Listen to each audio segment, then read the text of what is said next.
Hello, this is Mikado Murphy with the New York Times. I am here with Cate Blanchett on the right and Julian Rosefeldt on the left. They are here for the Tribeca Film Festival, where they have a film in the festival called Manifesto.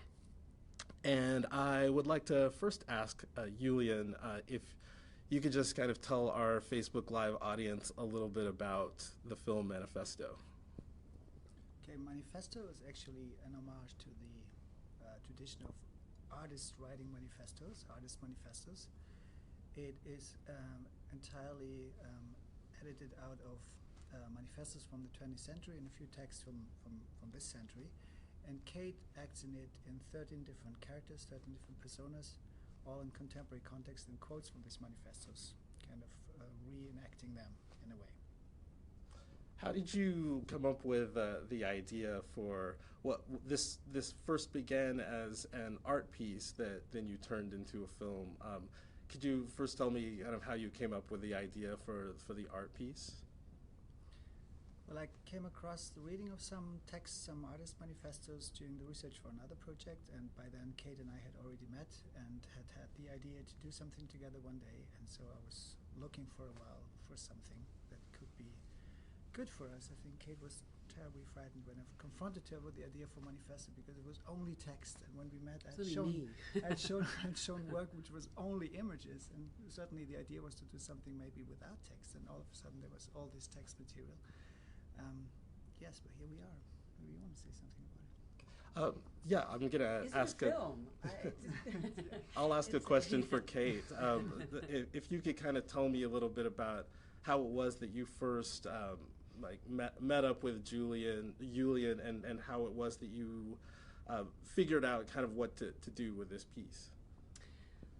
It happened quite organically, actually. We met through a mutual friend, Thomas Ostermeyer, who runs the Schaubühne Theatre in Berlin, and at what's that long weekend called when all the galleries in Berlin open, basically from Friday to Sunday night. Oh, thank you. It's a complicated.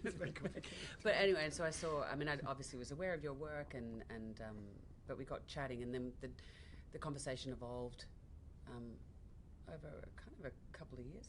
Yeah, I would say 2.5 years. Or yeah, so. And then you finally said, "I think I have an idea," and then we just kept talking, and it just happened quite organically. Yes. It wasn't.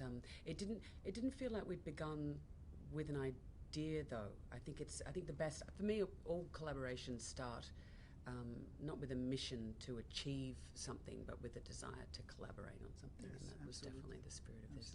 We were both. I would say we were both very curious to do something together, and that curiosity kept on sparking around without really knowing what this could ever be. I remember us exchanging some weird emails.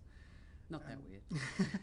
And seeing each other again, and I was not, the idea was not yet there. And then luckily I read 2 artist manifestos from a French futurist woman that struck me.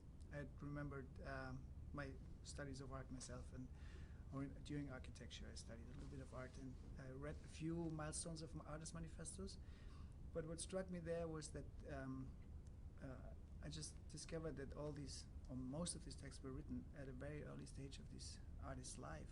And so all of a sudden I saw behind all this loudness, I saw a lot of insecurity and fragility, and a lot of possibilities to vary these texts and shape them in different atmospheres, temperaments, characters, and that was just the perfect project for Cate. And then we exchanged lots of ideas for scenes in which a woman or sometimes a man delivers a monologue. There were many more, and you contributed some ideas.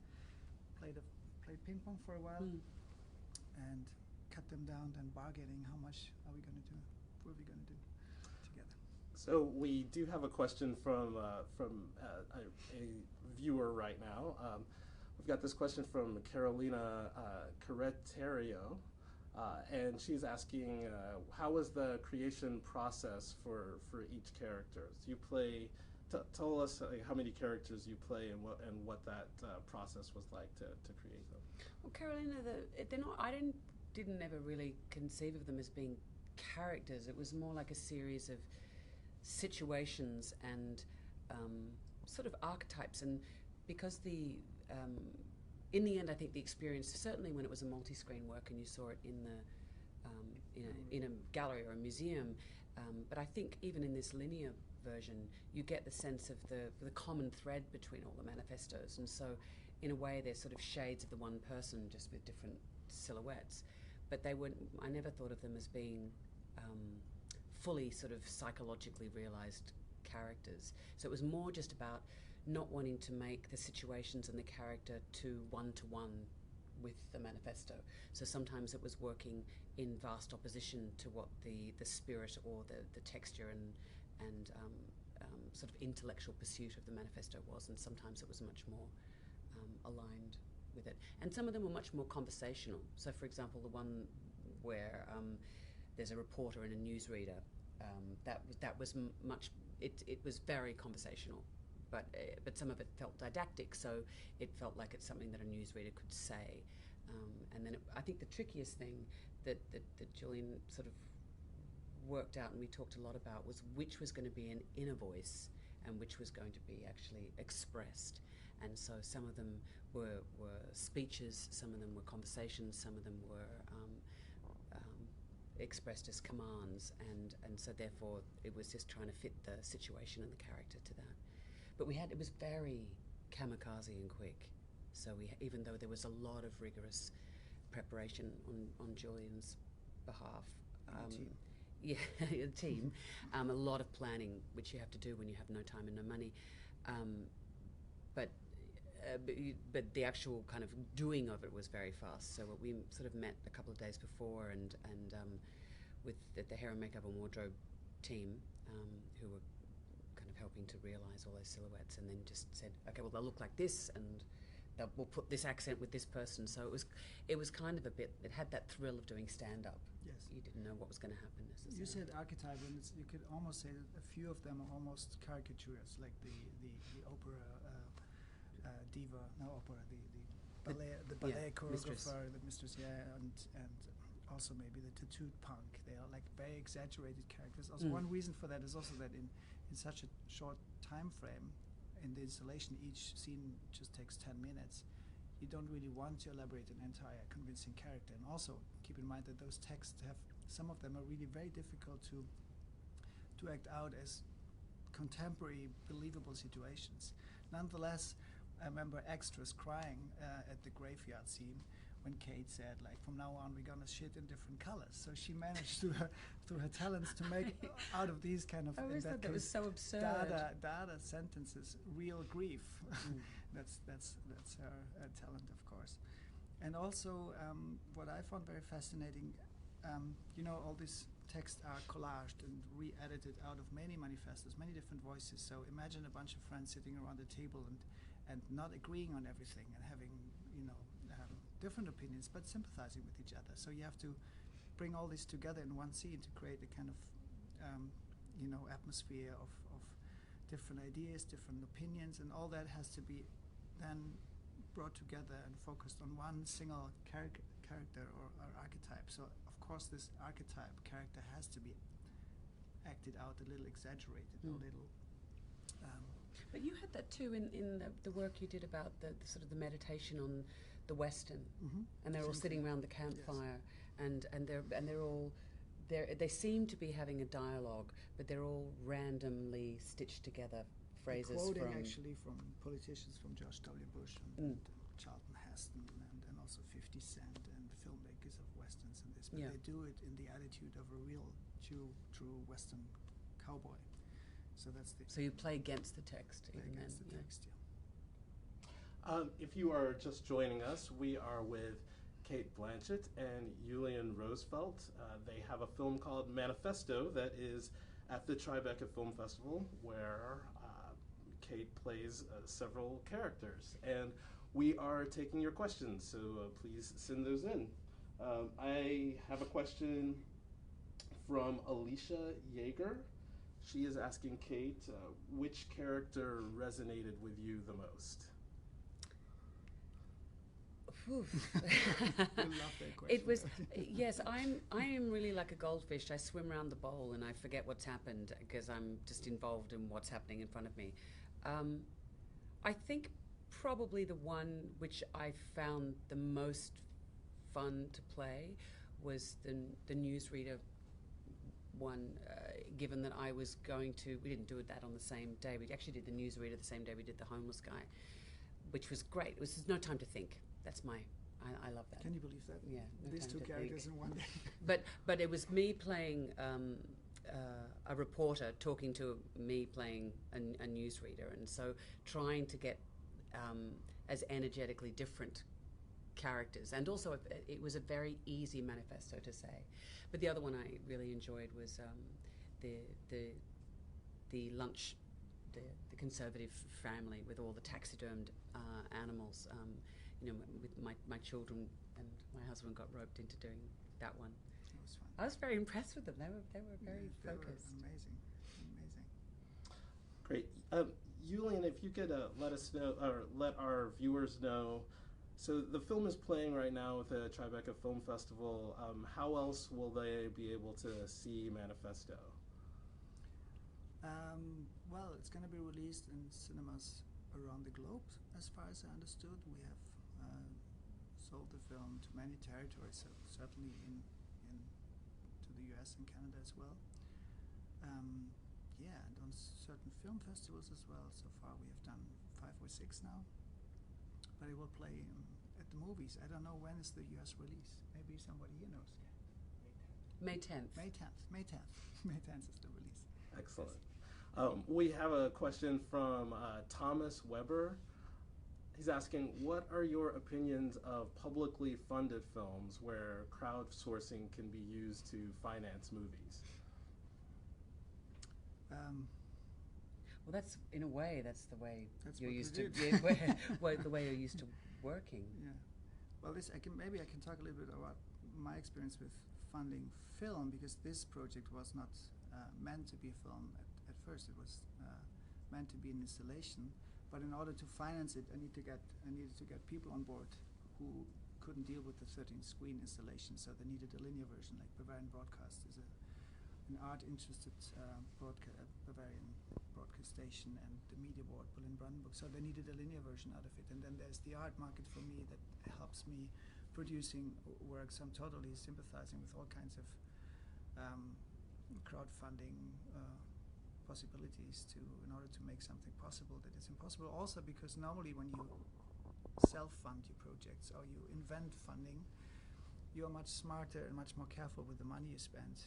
And once you are in the industry, you're following the track that everybody follows, and projects just get unnecessarily extremely expensive. And it gives you much more freedom. So I don't know if that's a good answer to your question, but that's my experience so far, the only experience I have doing film. And I'm doing quite well with it because it gives me a lot of freedom. One reader, Frederick Feetham, is asking the question, why is it called Manifesto? Well, Manifesto is just referring to all these artist manifestos we're quoting from. And I also believe it's a very actual word. Again, you know, when we started to work on this project, we were more thinking about a love declaration to all these beautiful writings from artists throughout the 20th century, and maybe testing or checking out if they are still applicable, if they have any meaning in contemporary society, to which degree artists can be visionaries of their time or seismographs of their time. And now, whenever I come from a screening on a film festival and the Q&A starts, everybody wants to talk about Trump or Erdogan or Le Pen, depending on if we screen it in the US or in Turkey or in France. So all of a sudden this project is highly actual. And why is that? Because these texts, they are kind of a call for action, but they're also beyond this volume and anger that are in them. They are very bright and wise and beautiful and thoughtful, and so all the opposite of empty populism. Populism is just a vessel, an empty, hollow vessel with absolutely nothing in it. And these texts, sometimes they're very angry, but every single word is meaningful and very inspiring and really kind of triggers ideas. And I see people walking out of the film or the installation with kind of like a very positive nervosity in the face, like they want to do something with it, and they think about what it means to be an artist in society, and to which degree we need to give importance to access to education and so on. So all these issues that are really, I think absolutely relevant and important. But they're also even though they are a sort of a call for the people and the groups of people who've written, and their individuality and their uniqueness, they all have this kind of drive in describing something that's limping and broken, and that they want to force to break apart and to build something new. And I think the notion of populism is that it's not really describing building anything. Exactly. It doesn't. It's not. There's an urge to create something in these individual collectives of artists that's something new and fresh, and that's going to somehow change the world in a positive way. Okay, we are talking with Cate Blanchett and Julian Rosefeldt about their film Manifesto. We have a question from Ristinka Serafimova. Sorry if I mispronounced that. For Julian, what was it like to work with Cate? It was wonderful. I could describe it differently. It was wonderful. We had It was hell. It was a mixture. It was absolute hell. Wonderful hell. Alice in Wonderland hell. You know, you just have to imagine encountering another Cate Blanchett every morning in the makeup wagon, turning into one day a homeless man, the other day a tattooed But it was punk, absurd. It was absurd. There was a lot of laughter. I think. A lot of laughter, a lot of inspiration also. She gave a lot through her incredible energy. I mean, imagine she had to cope with these different characters, costumes, makeup, sitting in the van, an incredible amount of text for each day. Well, we worked with tricks there, of course. And then knowing Cate now, knowing your incredible sense of humor, I remember you as a homeless man, you know, flipping around your boogers over the lunch break. You didn't want to give up that precious time of rehearsal, so you just stick to your character during lunch breaks, which caused some funny irritations among the team sometimes. Well, I know, it's a bit of food in the beard. Exactly. Which is not a problem I have so in I everyday think- life. I think it was very exhausting, because we had only 12 days in total, so 11 with Cate to shoot this. Crazy, but also very, very funny and very inspiring. We have another question. This one's from Andrew Nuno. Cate, if you could play any role that you wanted, who would you want to play and why? Gosh, I don't think about. I suppose I should think about that sort of thing. I guess opera singers, and think about parts that they'd like to sing, or musicians think about symphonies that they'd like to play. But to me, it's a bastard art form. It's particularly theatre, but even filmmaking, and that for me it's always about the dialogue with who you're in. So there's no point me saying, I want to play Hamlet, unless there's a group of people with a vision about why you would put that play on. Otherwise, it's just a vanity thing. So I don't actually seek roles. I certainly didn't think, I was going to play a guy with a beard with food on his face. I didn't think, Though I did want to play the bearded lady in the circus once, and that was the only time my agent hasn't returned my call. So yeah, I don't know. And all offers welcome. It's lovely you're coming up with Hamlet, that's theatre, and the Bearded Lady is circus, and not with film. So you feel very, very connected still to the stage and to the originals. Yeah. Great. We have been talking with Cate Blanchett and Julian Rosefeldt about their film Manifesto, which is now playing at the Tribeca Film Festival and will be in theaters next month.